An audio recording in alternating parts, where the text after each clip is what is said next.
तो चलिए स्टार्ट करते हैं सी के पहले प्रोग्राम से।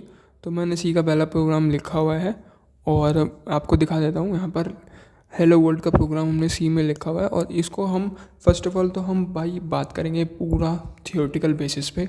सब कोर कॉन्सेप्ट्स आपको प्रोग्रामिंग के समझा दूंगा, कैसे कैसे ये वर्क करता है, क्या क्या चीज़ें इसमें होती हैं, वो सब बता दूंगा।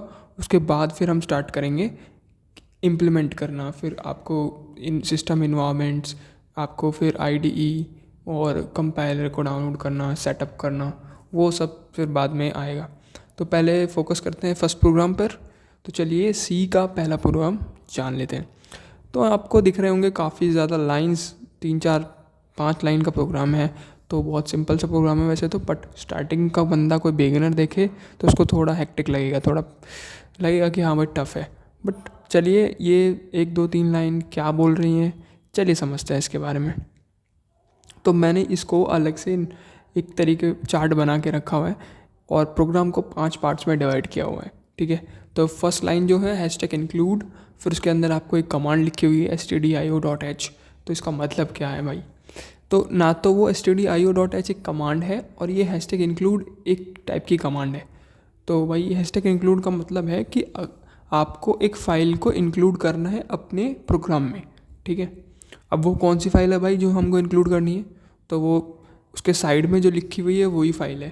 तो stdio.h एक फ़ाइल है जिसके अंदर कुछ थ्योरी लिखी हुई है, कुछ फंक्शंस जो कैसे काम करते हैं वो लिखा हुआ है, इनपुट आउटपुट प्रोग्राम्स लिखे हुए हैं, वो इंक्लूड करेगा हैशटैग इंक्लूड। ठीक है, फाइल का नाम है stdio.h और इंक्लूड कर रहा है हैशटैग इंक्लूड। तो सी में तो हैशटैग इंक्लूड का यूज़ कर रहे हैं, बट जावा में हम इसको इंपोर्ट की तरह यूज़ करते हैं, इंपोर्ट स्टेटमेंट, और पाइथन वगैरह में भी इंपोर्ट वगैरह ही यूज़ करते हैं। तो सब प्रोग्रामिंग लैंग्वेज का अलग अलग चक्कर है। तो ये हो गया हेडर। अब मेन की बात करते हैं, इंट मेन, ये है अपनी सेकेंड लाइन। तो मेन तो एक फंक्शन है भाई, फंक्शन है मेन और काफ़ी इंपॉर्टेंट फंक्शन है मेन। जब भी आप एक प्रोग्रामिंग लैंग्वेज में मेन फंक्शन देखेंगे सभी में सेम होता है। ठीक है, तो वहाँ पर क्या होता है, मेन फंक्शन वो फंक्शन है जो सबसे पहले रन होता है किसी भी प्रोग्राम में। तो मेन फंक्शन ही सबसे पहले रन होगा अगर आप रन करेंगे किसी भी प्रोग्राम को। ठीक है, तो यहाँ पर इंट भी लिखा हुआ है भाई। इंट का क्या मतलब है? इंट का मतलब है इंटीजर। तो मतलब कि इसका टाइप क्या है? इंटीजर। जब प्रोग्रामिंग में हम जब भी टाइप बताते हैं भाई तो हम स्टार्टिंग में टाइप लिखते हैं। तो यहाँ पर इंटीजर लिखा हुआ है। ऐसी स्ट्रिंग भी टाइप होता है, ऐसी बुलियन भी टाइप होता है, काफ़ी ज़्यादा टाइप डेटा टाइप्स होते हैं, वो हम आगे पढ़ने वाले हैं। मेन के बाद आप देख सकते हैं 2 ब्रैकेट्स है। ठीक है, उनको उसके अंदर हमने कुछ नहीं लिखा हुआ है। उसके बाद फिर हमने एक करली ब्रेसेस ऑन किया हुआ है, इसको बोलते हैं करली ब्रेसेस। मैथ्स में आपने पढ़ा होगा अगर आप मैथ्स के स्टूडेंट हैं। ठीक है, तो यहाँ पर आप करली ब्रेसेस के बाद आप देख सकते हैं एक लाइन लिखी हुई है, माई फर्स्ट प्रोग्राम इन सी, और उसके साइड में कुछ और स्पेशल कैरेक्टर्स वगैरह ये बनाए हुए हैं। इसका मतलब क्या है भाई? पहले बता दूं आपको, ये जो लाइन है ये बोलते हैं इसको कमेंट। कमेंट बोलते हैं क्यों? क्योंकि ये जो है कंपाइलर रीड नहीं करता है, ये सिर्फ यूज़र को हेल्प करने के लिए लिखी जाती है। सपोज़ करिए अगर आप एक डेवलपर हैं और दूसरा डेवलपर आपका कोड देखना चाहता है, तो अगर आप उसमें, एक अच्छा डेवलपर वही होता है जो कमेंट्स का यूज़ करे। मैंने भाई एक प्रोग्राम बनाया है, उसके अंदर मैंने लिख दिया कि भाई ये है, पर अगर हम उसमें कमेंट्स भी डाल देंगे तो उससे दूसरे डेवलपर को ईजी होगा समझना मेरे प्रोग्राम को। तो ये कमेंट्स है। ठीक है, और उसके नीचे आप देख सकते हैं प्रिंट एफ लिखा हुआ है। भाई प्रिंट एफ क्या है? प्रिंट का मतलब आप समझ गए होंगे कि हम कुछ प्रिंट कर रहे हैं। ठीक है, प्रोग्रामिंग में प्रिंट का यूज़ होता है। तो यहाँ पर आप प्रिंट आउट जैसे आप लेते हैं वही प्रिंट है। तो प्रिंट एफ है पूरा। ठीक है, प्रिंट एफ एक कमांड है, कमांड बोल लो या फिर एक वो बोल लो। ठीक है, तो ये हम प्रिंट एफ लिखने के बाद हमने क्या किया हुआ है, हेलो वर्ल्ड लिखा हुआ है अंदर ब्रैकेट्स में। ठीक है, और उसके बाहर हमने इन्वर्टेड कॉमर्स के अंदर हमने हेलो वर्ल्ड लिखा हुआ है। ठीक है, फिर स्लैश करके एन भी लिखा हुआ है। स्लैश करके एन जो लिखा हुआ है इसका मीनिंग आपको आगे फर्दर बताऊंगा जब हम असली में आउटपुट निकालेंगे इसका। ठीक है, तब आपको बताने में मज़ा आएगा। ठीक है, तो प्रिंट एफ मतलब ये वाली स्टेटमेंट आप प्रिंट कर दो। प्रिंट एफ कहीं नहीं दिखाई देगा, बस ये अंदर वाली स्टेटमेंट को प्रिंट कर देगा। बाद में सेमीकोलन लगा हुआ है, आप देख सकते हैं। तो भाई सेमीकोलन का मतलब यहाँ पर क्या है? हमने सेमीकोलन क्यों लगाया? ऊपर से 3 4 लाइन में सेमीकोलन क्यों नहीं लगाया? सेमीकोलन जो है वो सी प्रोग्राम में एक स्टेटमेंट को एंड कर देता है, ये टर्मिनेट कर देता है स्टेटमेंट को वहीं के वहीं। तो मतलब अगर आपको, जैसे हम इंग्लिश में यूज़ करते हैं फुल स्टॉप, तो यहाँ पर हम यूज़ करते हैं एक सेमीकोलन। ठीक है, सिंपल सी बात है, इसका कुछ ज़्यादा लॉजिक नहीं है। ठीक है, तो इसलिए हमने सेमीकोलन का यूज़ किया हुआ है। सेमीकोलन यूज़ करने के बाद आप नीचे देखेंगे एक और लिखा हुआ है, रिटर्न स्टेटमेंट। रिटर्न स्टेटमेंट लिखी हुई है।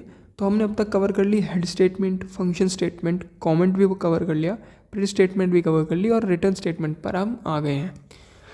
तो भाई अब ये रिटर्न ज़ीरो का क्या मतलब है भाई, इसका भी मीनिंग समझते हैं, चलिए। तो आपने फंक्शंस पढ़े हैं मैथ्स में, तो जब आप फंक्शन का मेन काम क्या होता है? फंक्शन का काम होता है कि भाई किसी एक प्रोसीजर को हमें करवाना है, काम को करवाना है, और वो कुछ आउटपुट देता है। ठीक है, जैसे 20×3 अगर हम करेंगे तो कुछ आउटपुट आएगा। तो ये एक आउटपुट एक रिटर्न करता है ना, आउटपुट रिटर्न। तो वही एक फंक्शन है मेन, वो इसमें आप पूछ रहा है फंक्शन से रिटर्न क्या करवाना है आपको। तो मैंने लिखा हुआ है रिटर्न ज़ीरो, मतलब कि कुछ भी रिटर्न नहीं कराना है मेरे को। तो अभी के लिए रिटर्न ज़ीरो लिख देते हैं, क्योंकि हमें कुछ भी रिटर्न नहीं कराना है। आप फिर आपके मन में डाउट आया होगा कि भाई प्रिंट स्टेटमेंट तो हम रिटर्न करा ही रहे हैं, बट वो प्रिंट जो होता है वो रिटर्न कुछ नहीं है, मतलब ये हम रिटर्न नहीं करा रहे हैं, तो हम प्रिंट करा रहे हैं। रिटर्न का मतलब है कुछ आउटपुट अगर कैलकुलेट करके, आपका कंप्यूटर कुछ कैलकुलेट करके, कैलकुलेशन करके कुछ दे रहा है, वो रिटर्न का यहाँ पर यूज़ होगा जब रिटर्न हम यूज़ करेंगे। तो अभी हमने रिटर्न कुछ भी नहीं कराया, बट लिखना पड़ता है क्योंकि ये एक सिस्टम है, एक प्रोसीजर है कोड को लिखने का। ठीक है, तो रिटर्न ज़ीरो मैंने लिखा हुआ है, फिर सेमीकोलन स्टेटमेंट एंड कर दिए, फिर करली ब्रेसेस से पूरा प्रोग्राम एंड कर दिया है। ठीक है, अब इसको हम रन कर सकते हैं, अब ये प्रोग्राम रन हो सकता है। ठीक है भाई, तो हमने अब तक पढ़ लिया एक first program, hello world program C में। ठीक है, तो ये काफ़ी ज़्यादा हो गया होगा बिगिनर्स के लिए। तो आप इसको एक बार और इसको वीडियो को देखिए, समझे कि क्या क्या हमने कवर किया है, क्या क्या हमने बात की है, और इन सब का मीनिंग क्या है। आप इंटरनेट पे भी सर्च कर सकते हैं चीज़ों का मीनिंग, और फिर आपको इससे काफ़ी मदद मिलेगी आपकी बेसिक अंडरस्टैंडिंग को पूरा करने में, आपको समझने में। ठीक है, तो अब मैं बात करता हूँ भाई सेमीकोलन्स वगैरह। मैंने आपको बता दिया था कि भाई सेमीकोलन्स क्या करते हैं, इस स्टेटमेंट को एंड करते हैं। जैसे मैंने यहाँ पे एग्जांपल में 2 स्टेटमेंट ली हुई हैं, प्रिंट एफ और रिटर्न। तो प्रिंट एफ ऊपर ही बंद हो गई है क्योंकि हमने ऊपर सेमीकोलन लगा दिया है, और रिटर्न नीचे बंद हो गई है क्योंकि मैंने रिटर्न ज़ीरो के बाद भी सेमीकोलन लगा दिया है। ठीक है, तो सिंपल सी बात थी ये। तो सेमीकोलन से हम एक स्टेटमेंट को एंड करते हैं, जैसे फुल स्टॉप है अपनी इंग्लिश लैंग्वेज में। अब बात करते हैं भाई कमेंट्स की। कमेंट्स भी भाई कुछ खास नहीं है, वो मैंने आपको बता दिया कमेंट्स कैसे लिखते हैं। ठीक है, कमेंट्स लिखने के लिए आपको क्या है, एक स्लैश डालना है, फिर एक स्टार डालना है, स्लैश और स्टार के बीच में आपको कुछ लिखना है, और फिर उसके बाद फिर से स्टार और स्लैश डालना है। ठीक है, हमने ऊपर भी यूज़ किया हुआ है इस कमेंट को, और नीचे भी हमने सेम ही एग्जाम्पल लिया हुआ है ताकि आपको कोई दिक्कत ना हो।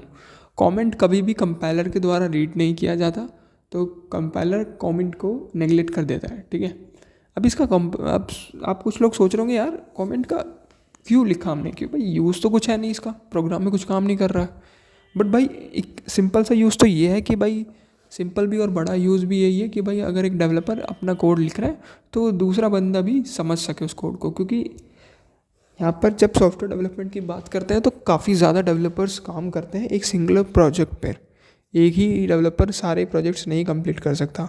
ठीक है, तो काफ़ी बड़े प्रोजेक्ट्स में डेवलपर्स काम करते हैं काफ़ी टीम में, तो वहाँ पर ये चीज़ काफ़ी ज़्यादा हेल्पफुल हो सकती है।